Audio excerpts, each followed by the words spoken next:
Olá, amigos. Eu te convido a continuarmos a estudar juntos a Palavra do Senhor através do Instituto Superior Formação de Guerreiros. Iniciamos agora a aula de número 40, de Palavra Poderosa. Esta aula é parte integrante de um curso de teologia básico, em que todos os temas ministrados nós temos em apostilas, que poderão ser adquiridas através dos contatos oliveirasiloafrica@gmail.com, Bispos Antônio Oliveira e Gorete Oliveira. Tomamos como introdução a passagem que está em 1 aos Tessalonicenses, capítulo 2, versículo 4, que diz: Pelo contrário, visto que fomos aprovados por Deus, a ponto de nos confiar Ele o Evangelho. Assim falamos, não para que agrademos a homens, e sim a Deus, que prova o nosso coração. O que entendemos através dessa passagem é que nós fomos aprovados por Deus a ponto de Ele ter nos confiado o seu Evangelho. Essa custódia maravilhosa que está em nós, para que assim possamos transmitir aos homens esse convite para uma festa maravilhosa, para a festa de bodas de Jesus Cristo, onde a noiva, depois de Jesus, evidentemente, é a figura principal. Então, quem é principal na festa? Jesus e a noiva. Então o Senhor nos convida para morarmos com Ele, para estarmos com Ele. Esta é a grande mensagem do Evangelho. E na introdução que estamos realizando nesses estudos, ou melhor, no tema que estamos realizando, o tema é Introdução à Libertação e Cura Interior. Estamos falando sobre as pessoas que podem estar participando desse tipo de ministério. Quais são os requisitos necessários e até indispensáveis para que as pessoas que participam desse ministério devam ter, para que assim possa estar ministrando outras pessoas. E já falamos aqui em aulas anteriores sobre diversos requisitos. E agora queremos dar continuidade dizendo também que o cristão que fizer parte desse ministério de libertação e cura interior, é necessário que ele entenda a essência da fé cristã e entender o significado da natureza trinitária do homem. Ou seja, o homem é um espírito que tem uma alma e habita em um corpo. Nós temos uma base bíblica que está escrita em 1 Tessalonicenses, no capítulo 5, versículo 23, que diz: O mesmo Deus da paz vos santifique em tudo, e o vosso espírito, alma e corpo sejam conservados íntegros e irrepreensíveis na vinda de nosso Senhor Jesus Cristo. Veja que a Bíblia diz claramente: o vosso espírito, alma e corpo. Ou seja, é uma natureza trinitária que Deus criou o homem, sendo um espírito que tem uma alma e habita em um corpo. Então, essa essência, o participante desse ministério, o integrante desse ministério de libertação, cura interior, precisa ter muito claro na sua mente esta essência. Uma outra qualidade que esse cristão deve ter é que ele precisa acreditar que Deus é bom e que deseja boas coisas para os seus filhos. Apesar das pessoas passarem por lutas, por desafios, por batalhas, até por problemas, como muitos assim traduzem, nós entendemos que a vontade de Deus na vida do seu filho, na vida do cristão, ela é boa, agradável e perfeita. E se tem alguma coisa contra a nossa fé, que vem a combater a nossa fé, certamente é o inimigo armando ciladas para nos esfriar, para nos desanimar, para nos paralisar. Mas tudo isso, pela palavra de Deus, nós temos vitória, porque tudo nós podemos naquele que nos fortalece. E também no profeta Jeremias, no capítulo 29, versículo 11, a palavra de Deus nos dá conta: eu é que sei que pensamentos tenho a vosso respeito, diz o Senhor, pensamentos de paz e não de mal, para vos dar o fim que desejais. Então veja que os pensamentos que Deus tem a nosso respeito são pensamentos de paz, são pensamentos de vitória, são pensamentos de uma vida abundante. E nós precisamos dessa maneira acreditar que Deus é bom e Ele deseja boas coisas para os seus filhos. Também uma outra qualidade que o ministro da libertação e cura interior deve ter é que ele precisa já ter recebido o batismo com o Espírito Santo ou então estar em processo dessa busca em oração. Já falamos aqui em outras oportunidades sobre o batismo com o Espírito Santo, sobre os dons espirituais. Então, nós entendemos que os dons do Espírito Santo são ferramentas, são equipamentos em que nos é concedido para realizarmos a obra do Senhor. Então, ferramentas, instrumentalidade de poder para que possamos assim libertar os cativos e trazê-los à presença do nosso Deus. Então é necessário esse mover, é necessário esse poder para que possamos operar em nome de Jesus. Em Lucas, no capítulo 11, versículo 13, a palavra de Deus é muito clara e ela nos diz o seguinte: ora, se vós que sois maus, sabeis dar boas dádivas a vossos filhos, quanto mais o Pai Celestial dará o Espírito Santo àqueles que lhe o pedirem? Ou seja, é só pedir em nome de Jesus, buscar, estar equipado para então ter condições de realizar a obra do Senhor na força do Senhor, no poder do Senhor, através dos dons do Espírito Santo nas nossas vidas. Uma outra qualidade que o ministro da libertação e cura interior deve ter é que ele precisa crer, estar aberto para receber os dons sobrenaturais do Espírito Santo. Então é necessário essa fé, é necessário estar aberto para receber.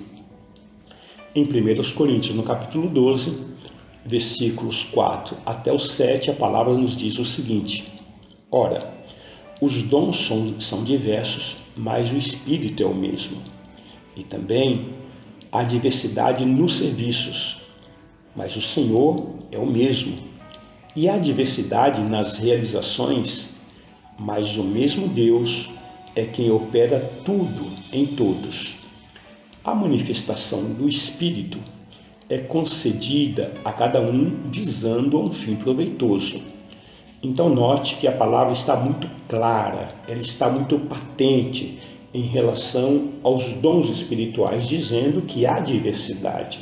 Ou seja, o Senhor opera em cada um segundo o seu querer, segundo a sua vontade.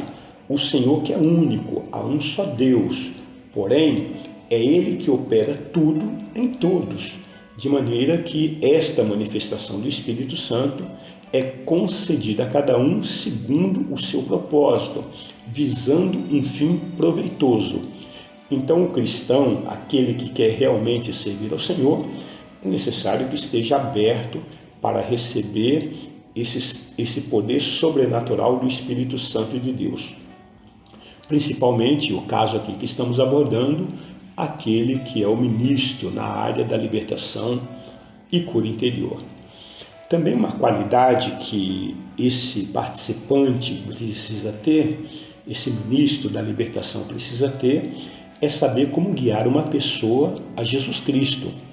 Então, essa pessoa precisa entender o plano da salvação, de que maneira que se leva uma pessoa a Jesus Cristo, ou de que maneira que se apresenta Jesus Cristo a uma pessoa. Nós podemos dizer que em Romanos capítulo 3, versículo 23, Existe aqui uma palavra que nivela todos os homens em uma só condição. Deus os coloca dessa maneira, pois nessa palavra está dizendo o seguinte: pois todos pecaram e carecem da glória de Deus. É fato consumado, é decreto divino. Não existe nenhum homem que não tenha pecado. Não existe nenhum homem, criatura de Deus, que nasceu nesse planeta, nesse mundo, sem pecado nenhum. Todos pecaram, todos caíram, todos nós herdamos a herança maldita de Adão, essa herança maldita que derrubou o homem através do pecado. E para isso nós necessitamos de resgate. Então o ministro precisa ter essa consciência muito clara na sua vida, que todos, na condição natural, somos pecadores. Porém, em João, no capítulo 14, versículo 6, a palavra nos diz o seguinte: respondeu-lhe Jesus: eu sou o caminho e a verdade e a vida. Ninguém vem ao Pai senão por mim. Ou seja, o resgatador, o salvador, o libertador é Jesus Cristo. Nenhum outro pode livrar, pode salvar o homem do poder do seu pecado ou então dessa maldição adâmica. Ou seja, Jesus aqui na Terra, aqui no planeta Terra, foi o único ser vivente que chamou para si essa autoridade dizendo: eu sou o caminho, eu sou a verdade, eu sou a vida. Ninguém, mas ninguém mesmo vem ao Pai senão através de Jesus. Jesus não falou ninguém vai ao Pai, ninguém vem, porque para estar no Pai, necessariamente precisa estar nele. Então o ministro precisa ter essa consciência que Jesus, o Filho de Deus, é o único Salvador, o único libertador e nenhum outro há salvação. Ainda em Romanos, no capítulo 10, versículos 8 a 10, está escrito: porém que se diz, a palavra está perto de ti, na tua boca e no teu coração, isto é, a palavra da fé que pregamos. Se com a tua boca confessares Jesus como Senhor, e em teu coração creres que Deus o ressuscitou dentre os mortos, serás salvo. Porque com o coração se crê para a justiça, e com a boca se confessa a respeito da salvação. Então o que a palavra nos mostra, e nós precisamos entender de uma forma muito clara, sem nenhuma dúvida, sem titubear em nenhum momento, sem nenhuma sombra, sem nenhum percalço, sem nenhum questionamento, é que todo homem é pecador na condição natural e que ele necessita de um resgatador, ele necessita de um salvador, e esse salvador está centrado na pessoa única e exclusiva de Jesus Cristo. E o que ele precisa fazer para ser salvo é aceitá-lo. De que maneira? Expressando a sua vontade, abrindo a sua boca e declarando: sim, Senhor, eu te aceito como meu único Senhor, como meu único Salvador.